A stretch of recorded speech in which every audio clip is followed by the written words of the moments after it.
Hello there, welcome to this Make in America exam walkthrough. Okay, so you can see the Make in America exam that we're going to talk about is on the left hand side. For the Make in America exam, it's just like the People's Health exam actually.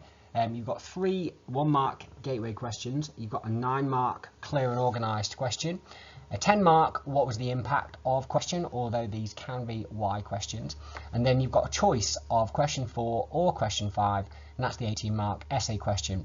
So in terms of how much time to spend for question 1, the gateway questions, you should spend about 3 minutes, 10 minutes on question 2, 12 minutes on question 3, and 25 minutes on the essay question. Let's go through the gateway questions. So the key thing to remember for the gateway questions is that there are a range of correct answers. So there's no advantage for going for an obscure answer. So you want to try and go for the most obvious answer. But also your answer needs to be specific. So you need to avoid any kind of general type of answer. And we'll look at that when we talk about question C.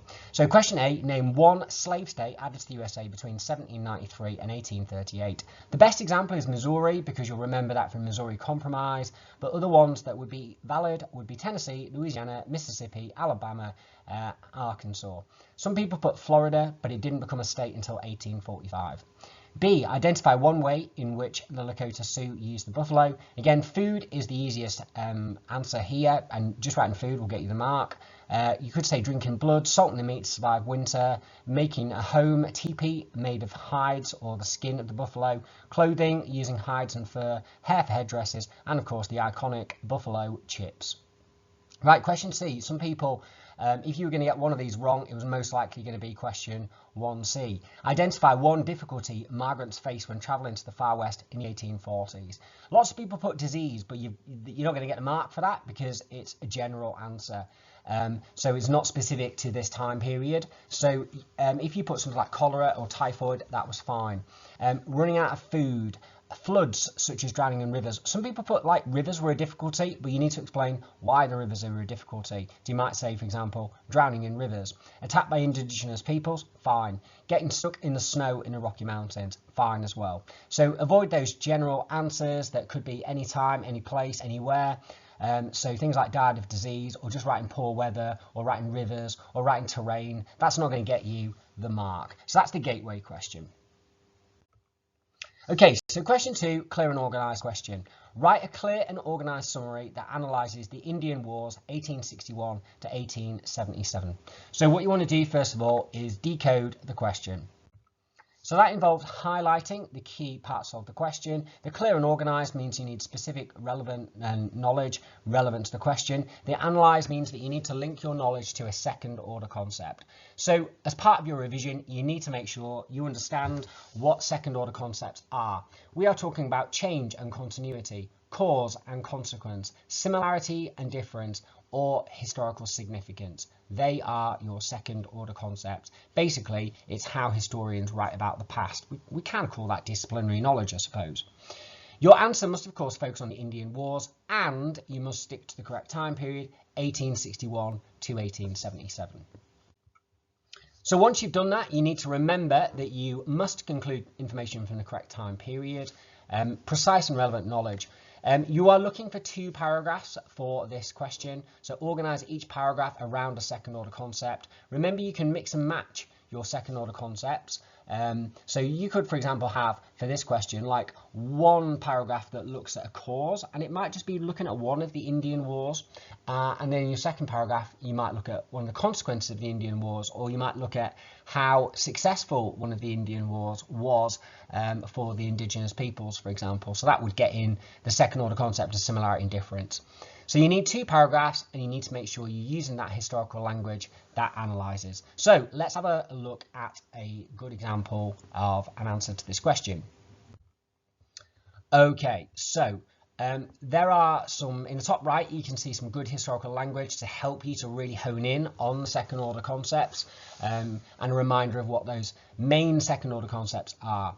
So if you have a look at the first paragraph 1, this is really going to focus on a causation focus. So in many ways, I'm looking at the question, what caused the Indian Wars, 1861 to 1877? And of course, I can look at a specific example of one of those Indian Wars. And in this case, I'm going to look at Red Cloud's War.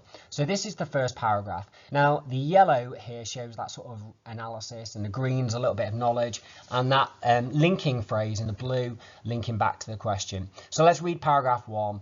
The Indian Wars on the plains were caused partly due to the discovery of gold, which led to white Americans going onto the lands of indigenous peoples. For example, Red Cloud's War of 1866 to 1868 was partly caused after the Americans broke the promises of the 1851 Fort Laramie Treaty, when gold was discovered in Montana. Gold miners poured into Montana along the Bozeman Trail, sparking attacks led by Red Cloud, a Lakota chief. This led to the Lakota attacking and killing a troop of 80 US soldiers.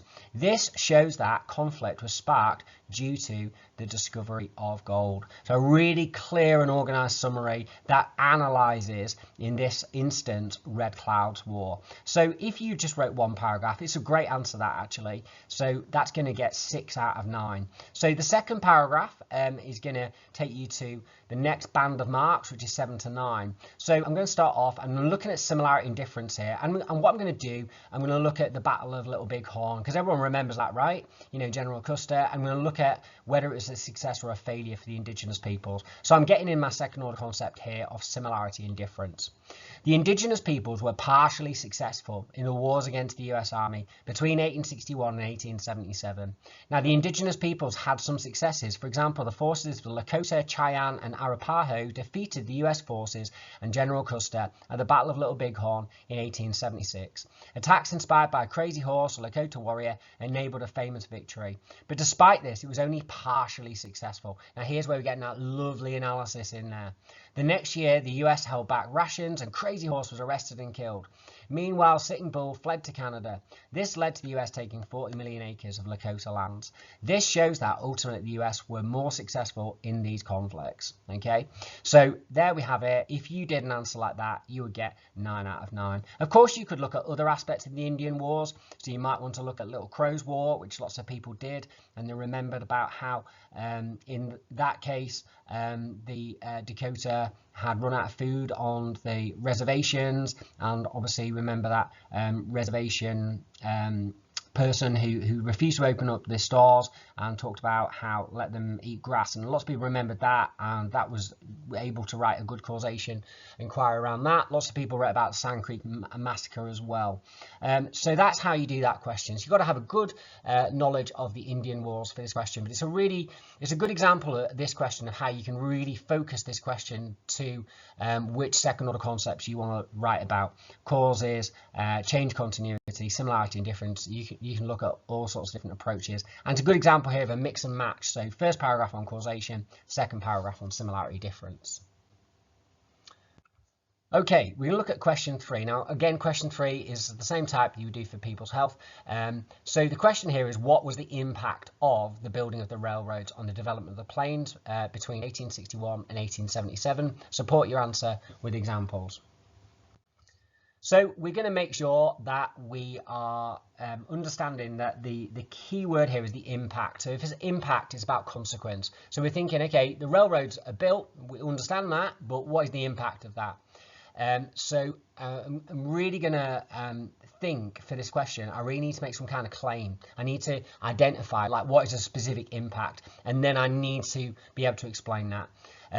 The railroads obviously built in the 1860s, but you need to consider the consequences and the impact on the development of the plains.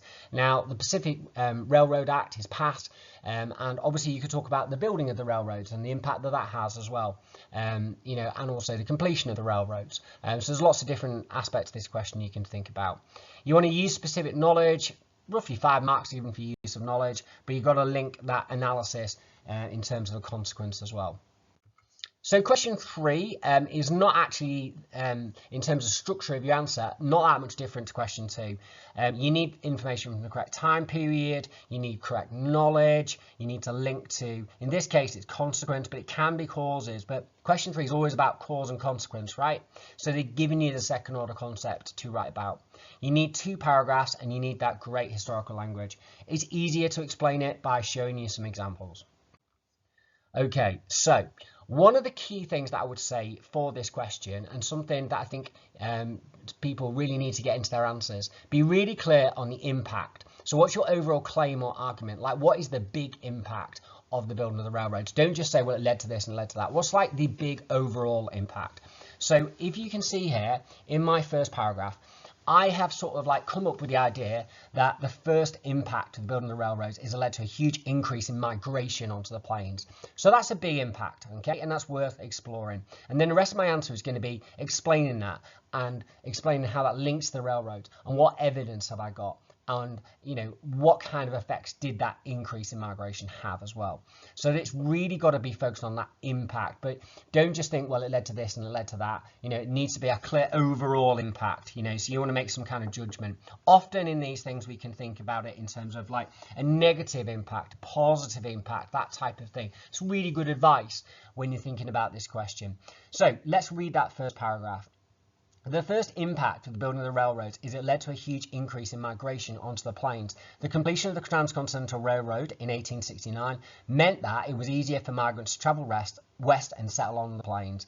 This led to a flood of homesteaders moving onto the plains in the 1870s, such as Uriah Ablinger, who moved west with his family in search of a better life.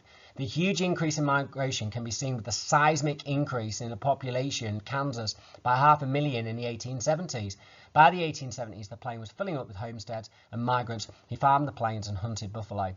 This shows that the building of the railroads led to a huge increase in migration onto the plains and resulted in tensions with indigenous peoples, as seen in the Indian Wars. So that's a really good answer. You've talked about the increase in migration. You've got some nice evidence to back it up. Homesteaders, Uriah Ablinger, the population of Kansas. I really like the historical language of like a seismic increase.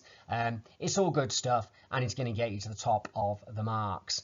So now we need a second impact. Now there's lots of different things you could have talked about here, but looking at the impact of the railroads on the transformation of the cattle industry is quite a memorable one to talk about, and there's lots of lovely knowledge we can include here. So you can see here that in my first sentence I'm talking about the overall impact, right? So a second impact is that railways transformed the cattle industry on the plains. And then I'm going to back that up with some knowledge. The railway encouraged the growth of cow towns such as Abilene in Kansas. So that's some great knowledge, right? The railway enabled cattle to be traded easily into eastern cities like Chicago.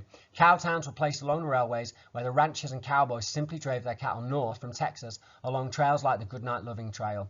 The cow towns changed the nature of settlement on the plains, as at first they were places with much drinking, gambling, prostitution and violence. This shows the building of the railroads changed the nature of the cattle business. It would eventually lead to ranchers like John Iliff creating cattle ranches on the plains itself, which would lead to further tensions between Americans and indigenous peoples. Therefore, the railways led to a huge transformation in the cattle industry, which impacted the development of the plains. So the other thing to say is you've got to really think about like what is the impact of railways on the development of the plains. So those two aspects of that question. So that's how you do question 3. So big message for that. Be really clear on what your overall impact is. Make that claim about the impact and then back that up with evidence. So that's question 3. Okay, if we think generally about how to answer the 18-mark question, and remembering, of course, that this advice can help you for your other essays. So basically, if you look at the steps for success, you want to start off your approach to this question by decoding the question, be clear on what it's asking you to do, and make sure you always link back to the question in your answer. So you really need to read that question like super carefully. Make a quick plan. You're looking for 4 developed arguments with a degree of balance. Those 4 arguments need to be written in clear paragraphs, and each argument should include a key argument or claim, back it up with knowledge, explain it using historical language, and make links back to the question. And then, if you have time, finish with a conclusion, which we call a clinching argument. Only write a clinching argument if you're confident that you've done 4 key arguments, okay? And just bear in mind that if you don't have time to write a clinching argument, not a massive problem, because it's only ever going to get you 1 mark at the top of the level 6 band. And if you get 17 out of 18, you're probably you've done really well anyway. So if you have a look at the mark scheme, level 1 and 2 are when you're not making a proper developed argument. So level 1 is like valid but general statements. So it kind of it's pretty vague, right? Level 2 is like you've got some specific knowledge, but you don't really use that knowledge to form a coherent argument. So you know your stuff, but you're not able to use that evidence to actually construct a really good argument, as we've seen in those steps already. Level 3, 1 developed argument. Okay. Level 4 is 2 developed arguments. Now you cannot get beyond beyond 12 out of 18 unless you do a degree of balance. So we almost like put like a little block there, like unless you have a balanced argument, you can't get higher than 12 out of 18. So to get beyond that, to get to level 5, you need 3 developed arguments, but it must be balanced. So at least 1 must be agree and at least 1 must be disagree. And then level 6 is 4 developed arguments. So for example, if you have 3 arguments that just agree, then you are only going to get 12 out of 18. Okay, and it means like if your disagree argument doesn't really, is not really a very good argument, then it will still be classed as not having a degree of balance. Okay, this is really important to make sure that you have a degree of balance. The ideal situation is to have 2 agree and 2 disagree, to be honest, but a 3-1 split's not a massive issue either. Do you want to spend about in the exam about 25 minutes on this question in the exam? So we'll have a look at the ones from here. So this question from last year's paper, actually, the main reason the USA expanded between 1789 and 1838 was because land was taken from Native American tribes in wars. How far do you agree? Give reasons for your answer. So main reason tells you it's a causation focus. The question is about why the USA expanded. The time periods are really crucial. You would not believe how many people get the wrong time periods for this question.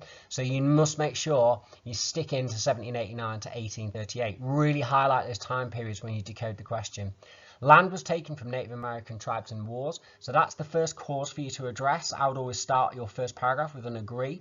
How far do you agree means they want you to look at other factors, and then give reasons means use knowledge and analysis to have a developed argument. So that's what I would be thinking when I'm decoding the question. In terms of structure, make a quick plan, very, very brief though. You don't need an introduction, so just don't have one. And then you're looking for 4 paragraphs and then your clinching argument if you've got time. Okay, so we've had a look at this and this question. Now we're only going to look at 1 paragraph, but what you're looking for is a paragraph that looks like this. So this is like a really good paragraph. So the blue is where you link to the question, the green is your knowledge, and the yellow is your analysis. So you might say, to some extent, I agree with the view that the main reason the USA expanded between 1789 and 1838 was because they took land from Native American tribes in wars. For example, when the British were defeated in the War of Independence, they handed over 230 million acres of Native American land to the new USA. President George Washington spent huge sums of money on a war against Native Americans, and in 1794 Native Americans defeated the Battle of Fallen Timbers. This led to places like Ohio and then Michigan, Illinois and Indiana being formed out of the lands that had been known as the Northwest Territory. The fact that this expansion was caused by a victory in war is evidence to agree with the statement. Now, we've got those nice phrases like this led to, the fact that, I'm always going on about the fact that being a beautiful phrase. So there's some phrases that really get that analysis in. That's a really good explained argument. So if you just rate that, you're into level 3 and you've got about 8, maybe 9 out of 18. Now, where the direction the rest of your essay would go, we're not going to look at the whole essay, but you might say, well, I agree actually, because the Indian Removal Act led to gain land through wars with the Seminole, such as in Florida. You might disagree, and the big disagree, most people will get this, is about the Louisiana Purchase. It doubles the lands of the USA. You might disagree and say, well, actually, it's not wars. It's the cotton industry expansion led to the expansion into the southwestern territory and to the lands west of Georgia. Okay, so that's the sort of thing that you could write about. You could actually make an argument for the Indian Removal Act not being to do with wars, but actually when the government passed legislation. After all, some of those so-called 5 civilized tribes did actually move west as a result of the Indian Removal Act and not because of war and conflict. So you can kind of argue the Indian Removal Act both ways, actually, and you can get 2 key arguments out of that. Now, sometimes people find a clinching argument difficult, so basically there's some good language there to think about a good clinching argument. Basically, you need to bring your answer together in a sort of a clear and coherent way. You want to be clear, concise and conclusive. Here's an example clinching argument. In the final analysis, although the Americans did take some lands through wars, the most important in physical area was the Louisiana Purchase. The fact that these lands doubled the size of the USA for only $15 million paved the way for further westward expansion and really kick-started the growth of America. Therefore, the Louisiana Purchase was the most significant reason for the expansion of America during this time period. Okay, so it's clear, it's concise, it's conclusive, it uses some nice historical language, it starts off strongly, embraces complexity, and explains your final opinion. Okay, let's have a look at question 5. Now, if I was doing this exam, I'd definitely do question 5. I think this is a good question, but the problem with this question is we can sometimes get confused about time periods. So it's 1839 to 1860. That means we can't talk about railroads, really. We can't talk about homesteaders and stuff like that. So you just got to really know your time periods well. Let's decode the question, guys. So, the discovery of gold was the main reason for migration to the west between 1839 and 1860. How far do you agree with this statement? Give reasons for your answer. Well, main reason tells you this is a causation focus. And the question is about why people migrated west between 1839 and 1860. Now, the time periods are absolutely crucial, so you've got to stay within that 1839 to 1860 bracket, okay? And you've got to address that first cause of the discovery of gold. How far do you agree means they want to look at other factors and give reasons. There's that knowledge and analysis to have a developed argument. So you're going to make that quick plan, okay, and you're aware you don't need an introduction, and then you're going to write that first paragraph. So again, the advice of starting off with the agree, I would say something like this. To some extent, I agree with the view that the main reason for migration to the west was the discovery of gold. For example, in 1848, gold was discovered at Sutter's Mill in California by James Marshall. So we've got that nice, beautiful, specific knowledge. This led to people migrating west to strike it rich and find their fortune, with rumours of gold miners earning $1,000 a day. You know, all that little stories about gold dust in their beards, nice little anecdotes to bring in. President Polk's State of the Union speech in December 1848 led to a huge increase in migration, with 50,000 so-called 49ers migrating west in 1849. The fact that California's population ballooned and it became a state suggests the discovery of gold was the key spark to the increase in migration west. So that's a nice paragraph. It's a clear explained argument. Then we need to do that 3 more times. So we can write about, another agree would be to write about Pikes Peak's gold rush, okay, and talk about how 100,000 miners went west to Colorado. Some of you wrote about things like Levi Strauss and the people that mined the miners, like Sam Brannan, for example, or Kit Carson, okay, great, excellent. I think you can make another agree out of that. The disagree, loads of people wrote about the Mormons, okay, they moved west, Salt Lake City, got Brigham Young in there, okay, irrigation channels, lovely stuff. And then another disagree is the overlanders. Lots of people talked about the banking crisis, the push and pull factors, examples of the Sager family, the Donner family, and why people might have moved west on the sort of so-called Oregon Trail, for example. So that's how you do that question. If you're looking for a clinching argument, here's an example. So an example for a clinching argument for this question would be, in the final analysis, I would strongly agree that the gold rushes were the key reason. Admittedly, some groups moved west for different reasons, such as avoiding religious persecution, such as the Mormons. However, it is apparent the gold rush was a crucial trigger factor for really increasing migration west. The fact that so many moved west due to the discovery of gold, with 50,000 going to California in 1849 and 100,000 going west to Colorado, is evidence for this being the most important reason. So there you have it, guys. That's how to do that Making of America exam. I hope that you enjoyed that walkthrough. Just some top tips to take away. Do make sure you decode the questions carefully. Do pay really close attention to time periods, because some of you focus on the wrong ones, particularly for those essay questions. So just make sure all the time you're revising time periods. And for the what was the impact question, make sure you've got a really clear focus on what is that overall impact at the start of each of those paragraphs. Okay, thanks for listening, and goodbye.